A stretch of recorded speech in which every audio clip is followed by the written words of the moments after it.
On this episode of Tell Us a Story. And it is very isolationist. We are very much alone in this, and I am on a mission to change that. I'm living my purpose. My pain birthed my purpose. The way that I support mothers is to help them heal themselves. I mean, 1 in 5 people are impacted by mental health and addiction. That's 48 million in the United States impacted. So what keeps us trapped is our own limiting beliefs, our own inner wounds that are being triggered. You're not going to use drugs in my house, and you're not going to have paraphernalia in my house. Welcome to Tell Us a Story, the podcast by Belmont City Press, where entrepreneurs and sales professionals share their journeys, insights, and strategies for success. In each episode, our guests reveal how they've overcome challenges, established their brands, and leveraged their stories to promote their businesses so you can too. I'm Red Hilton, your host for this episode.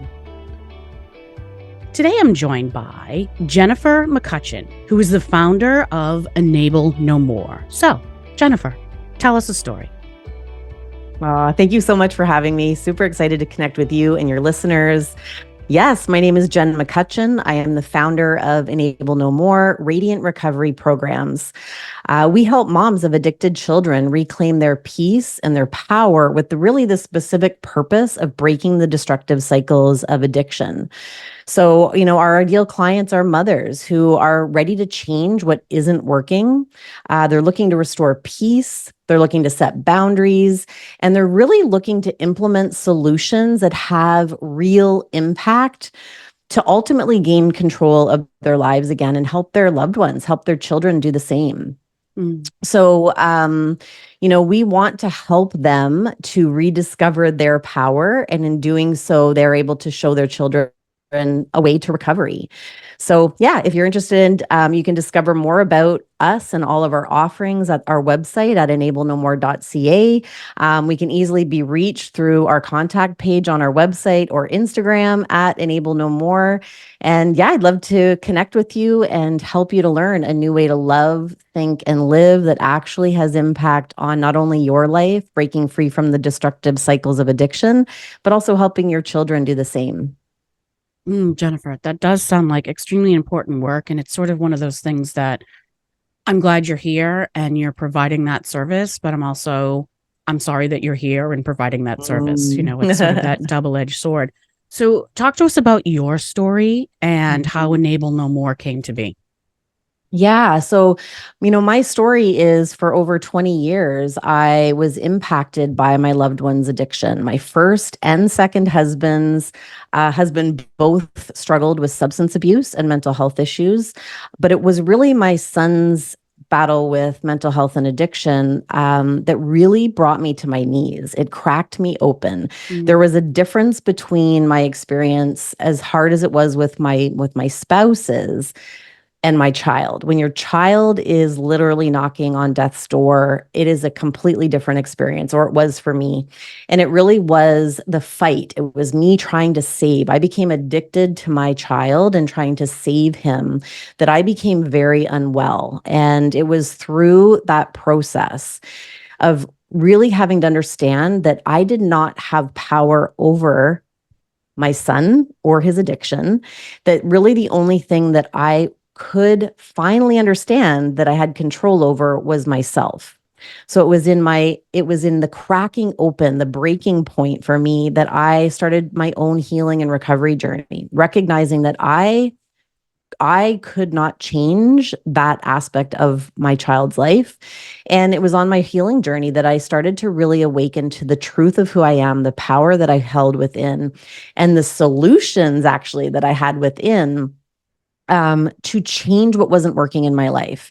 And in doing so, in doing my own healing and doing my own healing and recovery, I became influential in leading by example, by becoming an example of love and recovery and boundaries for my child. And it had impact on him. So when I, Willie started to gather so much tools and training and certifications through my own journey, I realized I had something really special here. to offer other family members and mothers that are going through this, because there isn't a lot of information. There is not a lot of resources for families, and it is very isolationist. We are very much alone in this, and I am on a mission to change that. It is a movement to help families enable no more, but come back into the power that they have to actually have influence and help their children, because we have a lot of power. We have a lot of influence. Sure. And yeah, I love this. I am living my purpose. My pain birthed my purpose. I'm doing what I'm supposed to be doing. I know who I am more than I've ever known myself to be. And yeah, this is what I live for, to help others. It seems as though a lot of the information out there is geared towards those in the throes of addiction. And like you said, not the people surrounding them who are sort of just unsure of what to do to help their loved one. So 100%. Yeah. So what is a misconception that you often find yourself, educating people about? What are people, sort of a misconception about what it is that you do or they should be doing in this situation? I think the biggest misconception about what I do, because I believe what I'm doing is very unique from a lot of the resources that I have seen out there. A lot of resources are geared towards helping parents navigate their children's addiction. The way that I support mothers is to help them heal themselves. Because like you said, most resources are geared towards the person struggling in addiction. And the family members are not supported in this. I mean, 1 in 5 people are impacted by mental health and addiction. That's 48 million in the United States impacted. 60 million family members are impacted by addiction. So we need to support the family members. And to do that, we have to help them heal and recover, do their own inner work so that they can actually show up from a place of love and compassion and understanding. Because addiction is not just substance. Addiction, the core of addiction is unhealed trauma. And as family members, our loved ones' addictions are actually triggering our own unhealed trauma. So the misconception is that the addict, person struggling with substance abuse, is the person that needs recovery. The misconception is, and the truth is, the entire family needs recovery. The entire family needs support. And it's less about learning how to navigate and maneuver your loved one or your child in addiction. It's about, let me heal myself.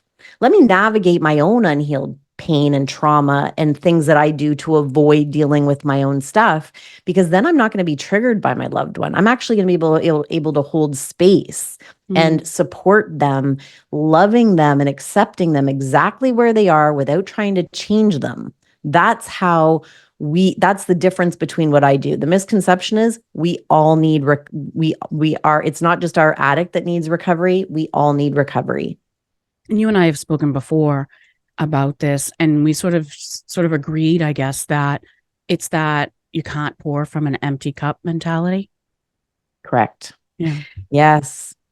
And there's something I call the mama bear syndrome, because mothers, we are innately programmed to nurture, to love, to protect our children. And when your child is in the grips of addiction and they are literally fighting for their life, there's little at times that you can do. And our innate ability is just to fight, to get in the way of it. And that's exactly what ends up happening. We drain ourselves emotionally, physically, mentally, spiritually, where there is nothing left. And that's where our health deteriorates to a dangerous point, and we are caught and we are in the traps of addiction with our loved ones. And it's not a good place to be. And that's why it's so important to come back to recognizing that we are part of the cycles of addiction. We are contributing, not by choice, but we're almost, addiction is very sneaky and it just pulls people into its traps. So when we can really come back to, prioritizing ourselves, healing our own inner wounds, and learning the truth of who we are, that we are not our pain, we are not our past, we are not our traumas. We are actually beautiful, divine, spiritual beings, and we have the power to shift and change at any moment in our lives. And that's the hope that gets reignited through our recovery journey. Mm. You said the cycle. What is it that keeps families stuck in that cycle of suffering? Well, the biggest thing is the thing that really keeps us trapped is the triggering of our own traumas, our own inner pain, or our own limiting beliefs. So beliefs that, when I can't help my loved one in, overcome their addiction or stop using or find, make that choice to change what they're doing, we personalize it. It's like, there's something wrong with me. As a mother, I was like, I'm a horrible mother. I am not a good mother. I am not good enough. My core wounds were, I'm not good enough. Then I'm not a good enough mother because I can't help my child break free from the traps of addiction. So what keeps us trapped is our own limiting beliefs, our own inner wounds that are being triggered. It's like ripping off a Band-Aid. As you know, every time it starts to wound, every time my child goes deeper into addiction or has a crisis and I can't help, I get pulled into my own inner wounds, my own inner limiting beliefs that make me want to prove myself wrong, that I am good enough, that I can fix this. And that's a very destructive cycle that keeps so many families trapped. And it's normally in just like our loved ones, it's often, we have to suffer long enough that we choose to change, we choose to do something different, or we recognize this is not what I want. And then we decide we want more and we decide to do more, which then puts you back into the driver's seat of your life. How do I want to show up for myself? So you talked about, underlying wounds. Educate us in your experience about the thought process sometimes of parents that if their kids would just stop using, everything would be okay. And maybe what happens when they find out that that may not be true and why it's not true. And this is, yes, I would love to educate because this is something that I work specifically with all of my clients, is when we aren't able to help our children, the thought process is, again, we personalize it, that it is our fault. I have never met a parent that doesn't have a belief that it is their fault. And hi, my name is Jen. I'm my first client. And even when I said, I know it's not my fault, deep down, I really believed it was somehow my fault. And we have to come to a place of recognizing that we haven't maybe done everything right. There's been areas where, I didn't show up the way maybe my child needed me to show up. Understanding that trauma isn't just what happens to you, it's also what doesn't happen to you. So there's so much at play. Trauma is the meaning that somebody places on a circumstance or an event that they have experienced. The meaning changes the way that they see themselves, others, and the world around us. So we can't be responsible for our children's addiction or anybody's addiction. We can, however, recognize through compassion, and this is being able to really become present and conscious as a parent of what are the thoughts that I'm thinking, and they're limiting thoughts that keep me trapped in the cycles with my child. So being able to really spot where you're being controlled or limited through your unhealed trauma or programming and conditioning. So stigma plays a role with the traps, societal pressures play a role in the traps. There's so much to unpack when it comes to the thought process because there's so much programming that most of us aren't aware of because we are unconscious or we are disconnected from the ability to really be present because it's too overwhelming.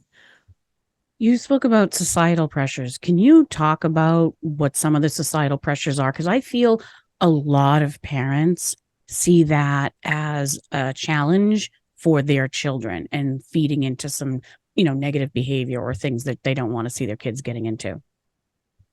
I think societal pressure is, anybody who's struggling with addiction is, you hear it, these terms that are used for people that are struggling with addiction. And it's heartbreaking as a parent because all I see is my child. I don't see, like, even though there's this addiction monster, there is your child, and then there is addiction, and they are actually very different. They are not the same. This idea that you are your addiction, you are not your addiction. It's like somebody with cancer. You don't say, I'm cancer. I'm not addiction. Addiction is an experience. So the stigma is still this shame around addiction, the shame around mental health. And the core of mental health and addiction, again, is trauma, is a deep-rooted pain. And addiction does not discriminate. And unfortunately, until you experience having a loved one in addiction or you experience addiction yourself, it's very difficult to understand. So the biggest piece is compassion. We need to be more compassionate. We need to break the stigma and isolating people that are struggling with addiction. And we need to come at it from a place of compassion. Compassion for a person who is in extreme amount of pain. And that substance is what is their solution right now. It is their survival to try to relieve that deep-rooted pain. And if we can look at people in addiction struggling with that type of compassion and see what is really underneath it, to remember that they are human beings, that they are souls having this human experience of deep-rooted pain, we give them space to be able to feel that pain, to be accepted and safe to feel that pain, which then allows them to finally find that healing, to move forward into recovery. If we can find compassion, we can change and we can end the crisis of addiction. I just had a thought, actually, when you talked about, trauma usually being the underlying reason or what's fueling the addiction. In your experience, and I may be completely off base here, but I know that some people have fallen into addiction and there wasn't trauma. So I guess what I'm asking is, parents of kids who, maybe were put on a medication and they became addicted to, or a loved one or a husband. Do you see the clients in your, your group and going through a different type of experience? Is that, we associate a lot of that guilt because our child has trauma, and then we reflect on ourselves and what we did or didn't do. Is that level still there for parents of children who maybe didn't have a trauma but ended up addicted through, medical, or prescriptions or something like that? So that's a really interesting question because trauma is, again, a very misunderstood experience. And yes, there are different types of addiction. And some people are, they have surgery and they're placed on medication and they become addicted to their medication. But if you take it further, and this is where, we're kind of going deeper here, is all ailments, disease or dis-ease, stem from trauma, unhealed trauma. And trauma still is at the core as far as my theory or my belief system around this. When we are experiencing a physical symptom, it is often stemming from energy trapped in the body that somatically is blocking energy and is creating that disease. Now, trauma isn't always from this lifetime. We also have ancestral trauma. So even though you may not experience, and this is true for many people, they're not experiencing an actual trauma in this lifetime, but they're experiencing trauma through generations of trauma. So often we think, something's wrong with me. And it's actually genetically passed through DNA epigenetically. So epigenetics is like a tag on your DNA stemming from lineages of trauma. So addiction, most often, if you look back in the family lineage, there is mental health and addictions. So to me, it is there is still some unhealed trauma that is energetically in the body, even if you didn't experience that trauma. So theoretically, some people are predisposed to being addicted. You can put child A and child B on painkillers, and one may be predisposed to becoming addicted, where child B successfully, goes through their treatment and don't become addicted. Is that Yes. Yeah. okay? Yes. And also there's the bigger piece too is this subconscious. The subconscious is also connected genetically and through our DNA. So the subconscious mind is what actually happens with addiction is there's a disconnection. So this is another piece of it where we have even somebody who maybe has had surgery and is addicted to medications and they want to stop. There's a subconscious belief system there as well that is embedding them into the cycles of addiction. So subconscious thought is where we become disconnected from the truth of who we are. So part of the addictive process is there's a gap between who we think we are and who we truly are. So this goes into, again, limiting beliefs, but even deeper into false identities. So who am I?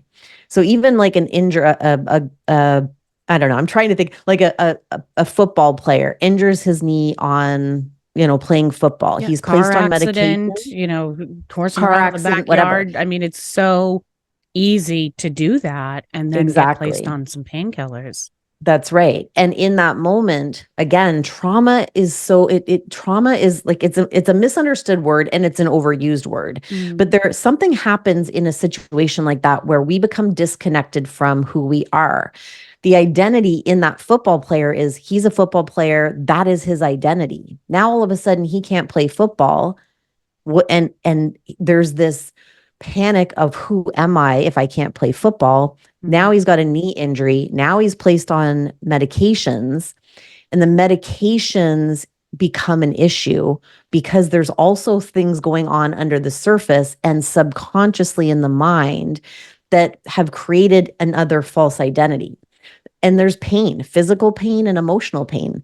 Sure. We're still trying to find relief from pain. Addiction is not the substance, it is finding relief, temporary relief from a pain. So physical pain or emotional pain, where we become dependent on that thing, that substance or that thing, whether it's gaming or pornography or work, it's a attempt to find relief from that pain.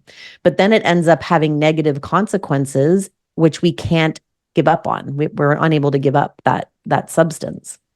I think that has always been a question people have had. How do some people end up an addict and some people don't when they have similar experiences? And I think that sort of clarifies it. Talk to us about, you talked about earlier about misconceptions and you touched on boundaries. Can you clearly define what boundaries are and who they're for so maybe people can better understand, how they serve them? I like to say that boundaries are your ability to protect your own self-worth. Boundaries are very misunderstood. Most people believe that boundaries are to be enforced upon somebody else. They're there to change somebody else, to make sure that that person isn't going to do A, B, or C. And this is where we get caught. This boundaries, intermesh with enabling and codependency, because most people that are struggling with family members in addiction or anywhere in our lives, if we can't set a boundary, there is a disconnection of our self-worth where we don't feel worthy to set or draw a line in the sand of what we will or will not tolerate. So I used to try to enforce boundaries, and it was all about, an example of, you're not going to use drugs in my house and you're not going to have paraphernalia in my house. And if you do, you're out of here. Right? So what's the intention behind the boundary? The boundary is I don't want my child to use, or I don't want that person to be using. So I'm going to tell them they can't use in my house. Well, they're going to use when they're going to use. What the boundary is to protect my own worth, to protect myself, to protect my energy, to protect my health. So the boundary is about me not them. How I'm would you not trying to deliver that change. boundary then? In that example that you used, how would you deliver a boundary? Well, I would deliver a boundary saying same thing. So I will not tolerate drugs, paraphernalia, or use in my house of any way. And if you continue or you choose to do so, you will be choosing to live elsewhere. Again, we don't have to get into all the reasoning. The other thing is we have to Sure. negotiate and explain and validate why we have the boundary. No, the boundary is this is the boundary, and it's for me because you're going to use if you decide to use, that's your choice. It's your Mm. life, it's your journey. I don't want to be around you under the influence. I don't want to be living with paraphernalia in my home. It Mm. makes me uncomfortable. I don't feel safe in that environment, and this is my home, and this is so it's about me. It's not about changing them. It's about how do I want to live? How do I want to show up? How do I protect my worth, my health, my happiness? Mm. And I think And then that, there's a choice because yeah, I only have control over me. certainly. Boundaries are about me. I can't control them. But if they choose to do that, they're welcome to do that. I'm going to love you. I'm going to love you unconditionally. I'm going to accept where you are, that you're not ready to give up, your substance at this time, but it won't be in my home. And I think that's a very difficult thing, especially as you were saying, as a mom, to say, I'm not going to tolerate something and then want to also protect your child at the same time. And that's a big struggle because there's this again a belief system that has been programmed into us, that it is selfish to prioritize self. And to me, prioritizing self is the most purest way of self-love. And self-love and boundaries are a way for you to be of influence, to show your child what self-love looks like, what Model the boundary behavior, setting looks like. Yes. So you model. become a living example. You're a mirror reflection for them to show them what they need to do for themselves. You can't make them do it. But this is where it comes back to as your own recovery, working your own healing, you become a woman of influence. You become a beacon of light. You become a mirror reflection of what recovery and self-love and self-healing looks like. You can't be a model of behavior you want your child to replicate if you are knee deep in the toxicity and the addiction yourself. And You not can't, even yeah, just with a using, but in the throes of it as well. You almost become addicted to the protecting your child as opposed to modeling and giving them a place to go or work that's right. towards. And that's really the truth is codependency is one of the 7 traps that I've identified of addiction. And Mm, codependency really is emotional addiction. It's relationship addiction. sure. So just like I said when I started, I became addicted to my addicted. I became addicted to trying to save them. It's the same thing. And enabling is trying to find relief. I'm going to give him money because I just need to feel okay knowing that he has food, even if I think maybe he's using it for substance. Mm-hmm. And we do this because it's our way of finding temporary relief, which Yeah. is the same as somebody using substance. Talk to us. You had said your 7 traps. Talk to us about what people would find at your website because you have a free master class. Talk about what that is and maybe kind of walk us through some of the information someone would get in that master class. Yeah. So please, go check out enablenomore.ca. I've got a bunch of free resources and some paid resources available for you. But I have a free masterclass, which is breaking the cycles, breaking free from the 7 traps of addiction. So I've identified 7 traps that are keeping you and your loved ones trapped in the cycles of suffering and destruction. And when we're able to identify, so we talked about boundaries. Boundaries is one of those 7 traps. Trauma is another trap of addiction. And Most families don't understand the cycles that are actually going on. All they know is they're living in chaos and crisis, and they are emotionally and physically depleted, but they don't know what to do. They don't know how to change. They've tried everything and nothing seems to be working. So they end up feeling helpless and powerless, which is very disempowering and a dangerous place to be, because we all then, when we don't have hope and we are desperate, we can feel very isolated and alone, and continue being trapped in these cycles and become very, very sick. So, the traps of addiction are there to really shine light on what is truly going on with your child and with yourself, because you're both experiencing the same traps in different ways. And when we understand each other, when you understand what you're going through and what your child's going through, we can come from a place of compassion and love, reconnecting with our power. And our power is purpose. Our power is knowing, what am I here for? And what is it that I can do? A lot of things other programs, Al-Anon, Nar-Anon, they have the 3 C's. I can't control it. Didn't cause it, and I can't cure it, which, while those may be true, to me, they're very disempowering. I have 3 C's, which are self-care, self-compassion, and that you are the creator of your own life. So when we can use empowering ways, empowering tools, empowering resources, and that's what the 7 traps of addiction will help you to show up in your life through the lens of self-care, self-love, self-compassion, to create a new path forward with a brighter future. Mm-hmm. Tell us about your book. Tell us the title, where people find it, who the audience is, what they'll learn by reading it. Yes. So A Bigger Mission is a co-authored book. There are 12 of us authors that came together to write this book. And it really is for anybody who is, struggling in any way in their life, but have experienced some hardships as well, and are feeling like that, why is this happening to me?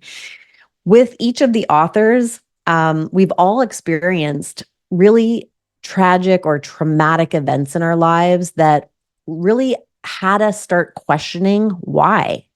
And the truth is, we are all here for a bigger mission. And the challenges that we face, even the most traumatic ones, are there as a lesson, as a tool to help us awaken to our soul's purpose and calling, a bigger mission. That it wasn't for nothing what you went through. There is a meaning, there is a reason, and it is asking you to step up and into the purpose, your bigger mission. So you can find it on Amazon. It is a beautiful read, very inspirational, motivational, and it actually has, real resources and tools within it that you can implement today to start changing your life and stepping into your bigger mission. I do love a good anthology. So we will put a link to the book in the show notes. But Jennifer, what is your Monty? So as you know, Monty is our mascot here at Belmont City Press, and he's sort of a beacon of all things inspirational, maybe a little lesson learned. Like, what is your Monty? What is something somebody can learn from you right now today? Yeah, one of my Monties is, when we heal ourselves, we heal others. And that is truly what I believe that I am here to do is, and we are all here to do, is to do our own healing and recovery. Because when we are healing and recovering, when we are really stepping back into the truth of who we are, healing our pain, reconnecting with who we are, we illuminate a light out into this world. And that light has a ripple effect. It allows other people to see our changes, to see that glow, to see that light, and want to find that within themselves. Mm-hmm. And it is literally, when I heal myself, I am healing other people because of the energetics. Everything is energy. Mm-hmm. So when I heal, I'm literally healing you. I'm healing my past lineage. I'm healing the lineages that will come after me. It is a collective healing. It's a ripple effect. It's like dropping a pebble in a little pond and you see the ripples go out. Mm. It's the exact same concept, and it's energetics. Mm. So Fabulous. All right, so let's do this. Let's sort of get to know the Jennifer behind the Jennifer. We're going to do our sort of rapid fire where I give you a couple of choices and then you tell me which one speaks to you the most. Are you ready? All right, let's do it. All right. Laptop or tablet? Laptop. Okay. All right. Hot coffee or iced coffee? Hot coffee. Okay. All year round? Yep. Okay. I mean, all right. I do indulge in the ice caps here and there, but I do love my morning coffee. Okay. All right. Ballet or opera? I think opera. Okay. All right. Tattoos or piercings? Tattoos. Okay. All right. Do you like Instagram or TikTok? If I have to pick one, I guess Instagram. Instagram. It's connected to Facebook, so I think it's easier to get to sometimes. Do you like a barbecue or a picnic? I like a barbecue. Okay. All right. Good old barbecue. What about puzzles or crosswords? Would you rather sit down and do a puzzle or rather sit down and do a crossword? I'm not a big fan of either, but I guess a puzzle. Okay. All right. That's good. And then forest or desert? Forest. Forest. Green. Love rain, forests. I darkness. I love forests. Yeah. Fabulous. All right. As you know, we have a guest to guest question. So the guest on the show previous to you left behind a question for you to answer during our show here today. So are you ready? I'm ready. All right. If you could completely let go of shame and love yourself, what would change for you? Wow. What would change for me? I mean, I would be showing up for myself unapologetically, exactly who I am, with no filters, with no worrying if I'm saying something right or showing up in a way that might not be desired. It would give me complete freedom to be exactly who I am. Sure. I think it would give us all freedom. Yeah. So you, one more time with the website, and you are a .ca, which means you are in Canada. Do you work with moms, people, adults in the US and Canada? Yes. Okay. Yes, I have clients in the UK, in the US, in Australia. So I'm virtual, so I can work with you wherever you are. So it's enablenomore.ca. Yes. And that's where they can get a connection. They can connect to your book. They can take the free masterclass, everything that they might want to need to sort of research whether or not making a connection with you is what they need. Yes. Yep. You can reach me at the website, enablenomore.ca, or you can also find me at Instagram, enablenomore as well. Mm-hmm. And that also will give you a link right to the website as well if it's through Instagram. Fabulous. If you had 60 seconds to tell the world a story, what would they learn from you? That no matter where you are, what you've been through, how big of a mountain you think it is to climb, you have the power to change the trajectory of your life right now. No matter where you are, you have the power to change it. It all starts with you. Jennifer, I appreciate your time. It's extremely valuable, and I hope I honored that here today. Oh, thank you so much. It was beautiful. Such an honor to be here with you as well. Thank you. To our listeners, if you have a story to share, visit tellasastorypodcast.com. If you're an aspiring author, a seasoned business owner, or looking to elevate your personal brand, visit belmontcitypress.com for expert advice on writing your own success story. Trust the next chapter because you are the author. Now, tell us a story.